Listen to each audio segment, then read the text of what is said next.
Comment le tarot est-il arrivé jusqu'à nous?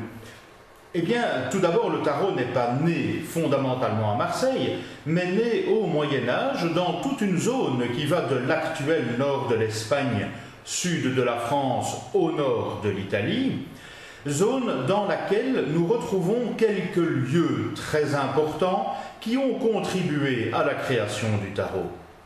Tout d'abord, Saint-Jacques-de-Compostelle. Saint-Jacques-de-Compostelle, le lieu de pèlerinage de l'époque, connu de tous, équivalent de Lourdes actuellement, Saint-Jacques-de-Compostelle qui raconte en fait l'histoire de notre pèlerin, le mât, qui se rend à Saint-Jacques de Compostelle, le champ d'étoiles.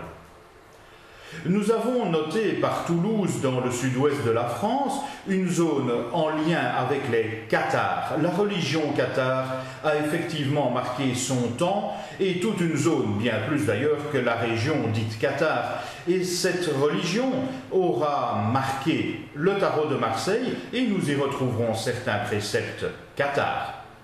À droite, par Gênes, Bologne et Florence, j'ai voulu mettre en évidence, notamment à Bologne en 1139, la création de la première université, une zone où il y a un rassemblement d'érudits qui ont notamment fouillé le Proche-Orient, Alexandrie en particulier, et qui viennent avec leurs connaissances à partager, à léguer.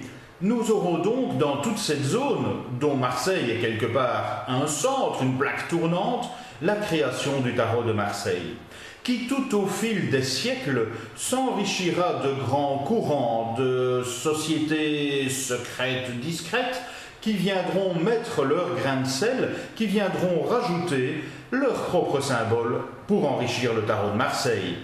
En premier lieu, nous aurons les alchimistes. Le courant alchimiste, symbolisé très bien par la carte 16 qui représente un athanor, l'alchimie mettra plein de petits trucs machin, brolés bazar, notamment des petites granules qui tombent comme ça de la maison Dieu, l'étape de la granulation alchimique par exemple. Le courant alchimique mettra donc son grain de sel dans les cartes de Marseille. Les compagnons bâtisseurs, les bâtisseurs de cathédrales se retrouveront fort bien dans le tarot et ils y mettront des marques. Je ne dirais pas des marques de traceurs de pierre, bien que, quoique. Par la suite, 1616, fondation des Rosicruciens, l'ordre des Rose-Croix mettra également quelques symboles en lien avec leurs propres convictions. Le 2 de coupe en est d'ailleurs une. Et le dernier, 1717, fondation de la première loge, les francs-maçons mettront également toute une série de symboles en lien avec le rite et rituel. Dans le tarot de Marseille, nous retrouverons d'ailleurs un chariot qui ressemble furieusement à un maître de loge. Ces différents courants qui auront enrichi le tarot, eh bien, feront que nous aurons la quintessence du tarot résumée ainsi. Le but est de passer un savoir qui nous vient des trois religions du livre et des savants de l'époque, de manière à ce que, regroupées, toutes ces connaissances soient léguées à l'humanité par le biais de simples petites cartes.